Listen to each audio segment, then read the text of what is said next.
திருவில்லிபுத்தூர் என்னும் ஊரில் வசித்து வந்த பெரியாழ்வார் கோவிலுக்கு மலர்கள் கொய்து மாலைகள் தொடுத்து கொடுப்பதையே தமது கடமையாக கொண்டவர். ஒரு நாள் தோட்டத்தில் பூ பறிக்க சென்றபோது குழந்தை ஒன்றை துளசி செடியின் கீழ் கண்டெடுத்தார்.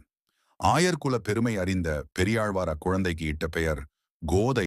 சிறு வயதிலேயே கண்ணன் மீதிருந்த அளவற்ற அன்பு காரணமாக அவனையே மனம் செய்து கொள்ள வேண்டும் என்ற எண்ணத்தையும் வளர்த்து கொண்டார். தன்னை கண்ணனின் மணப்பெண்ணாக நினைத்து பாவனை செய்து வந்தார். இதனால் கோதை சூடிய மாலைகளே இறைவனுக்கும் சூடப்பட்டன. ஒரு நாள் இதனை அறிந்து கொண்ட விஷ்ணு சித்தர் கோதையை கடிந்து கொண்டார். அன்றிரவு இறைவன் அவரது கனவில் தோன்றி கோதை சூடிய மாலைகளே தனக்கு உகந்தவை எனவும் அவற்றையே தனக்குச் சூட வேண்டும் என்றும் கேட்டுக்கொண்டார். இதனாலேயே சூடிக் கொடுத்த சுடர்கொடி என்றும் இறைவனையே ஆண்டவள் என்ற பொருளில் ஆண்டாள் என்றும் போற்றப்படுகிறார்.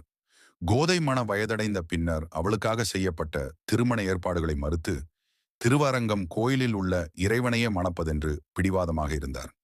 என்ன செய்வதென்று அறியாது கவலையுடன் இருந்த விஷ்ணு சித்தருடைய கனவில் தோன்றிய இறைவன் கோதையை மணப்பெண்ணாக அலங்கரித்து திருவரங்கம் கோயிலுக்கு அழைத்து வருமாறு பணித்தார்.